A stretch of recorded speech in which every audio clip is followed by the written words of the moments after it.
He was one of the richest men in America. Yet that night, he nearly died alone. But fate sent him a man who had nothing and gave him everything he had lost: humanity. Ethan Cole lived in a palace of glass and gold where the walls reflected success but hid loneliness.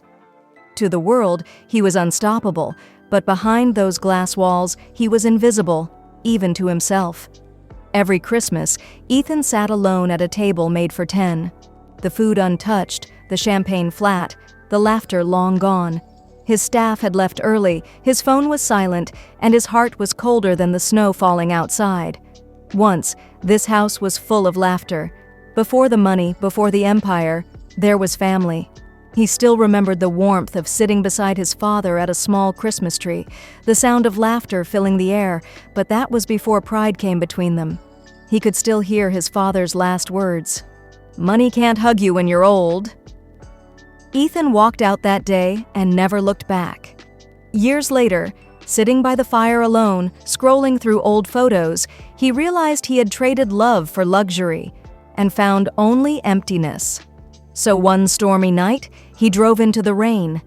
Maybe he was searching for air, or maybe for a reason to feel alive again. The city lights faded behind him, the thunder roared above, and then silence. His luxury car broke down on a deserted road. For the first time in his life, money couldn't fix the moment. From the darkness came a dim light, a man with a flashlight, a worn army jacket, and tired eyes. "Need help?" the man asked, his voice calm, his face kind. Ethan hesitated. He wasn't used to kindness from strangers. The man introduced himself as Jack Turner, a homeless veteran. Without hesitation, Jack rolled up his sleeves, opened the hood, and with hands worn by time and experience began to fix the car. Minutes later, the engine roared back to life. Ethan was stunned. He pulled out a roll of cash, but Jack shook his head. "Keep your money," he said quietly. "Just pay it forward someday." Those words hit harder than the rain around them. As Jack turned to walk away, Ethan rolled down his window. "At least come get warm," he insisted. Jack paused, then smiled. The first genuine smile Ethan had seen in years. Inside the mansion, Jack looked around in awe. "You live here alone?" he asked softly. Ethan nodded, unable to answer. They sat down to eat, the fire crackling softly between them. For the first time in years, someone sat across from Ethan, and the mansion didn't feel empty, just quiet in a new way. As they ate, Jack pulled out a worn photograph of his wife and daughter. "Lost my wife to cancer," he said, his voice trembling. "My daughter in a crash. After that, I stopped trying." Ethan's throat tightened. He had everything, and yet he'd never felt so poor. That night, Ethan couldn't sleep. He lay awake, staring at the ceiling, while Jack, a man with nothing, slept peacefully on the couch. Morning came. Jack was already in the kitchen, smiling as he poured 2 cups of coffee. "Made us some," he said. Ethan smiled back, maybe the first real one in years. They walked through the garden as the sun rose. "You can't control life," Jack said. "You can only choose how much love you give before it's gone." Ethan felt those words sink deep into his soul. Later, when Jack was ready to leave, Ethan offered him clothes and money. Jack took only the coat. "You can't buy peace, son," he said with a soft smile. Ethan stood frozen, watching him disappear into the morning light. That night, staring into the mirror, Ethan no longer saw a billionaire. He saw a man broken by pride, desperate for meaning. Days later, he found himself walking through the city, seeing what he had ignored his entire life. The tents, the faces, the forgotten. Veterans, mothers, children, invisible lives hidden in plain sight. For the first time, he stopped.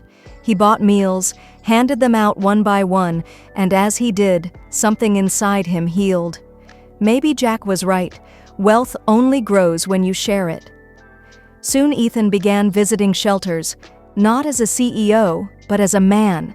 He listened to stories, shook hands, shared coffee, and learned what no boardroom could teach him: compassion. but one thought haunted him. Jack was gone. Weeks passed, snow fell heavier, and still no sign of him. Then, one night under a bridge, Ethan found him, handing out blankets and food to others. "Still fixing broken things, huh?" Ethan smiled. Jack grinned. "Still trying to make people whole." That night, they talked for hours. Ethan shared an idea: to build a community shelter, a place where no one would be forgotten again. He called it Hope's Haven, named after Jack's daughter. Tears filled Jack's eyes as he nodded silently. Months later, they stood together before a crowd at the shelter's grand opening. The ribbon was cut, cheers filled the air, and for the first time in his life, Ethan didn't feel like a businessman. He felt human.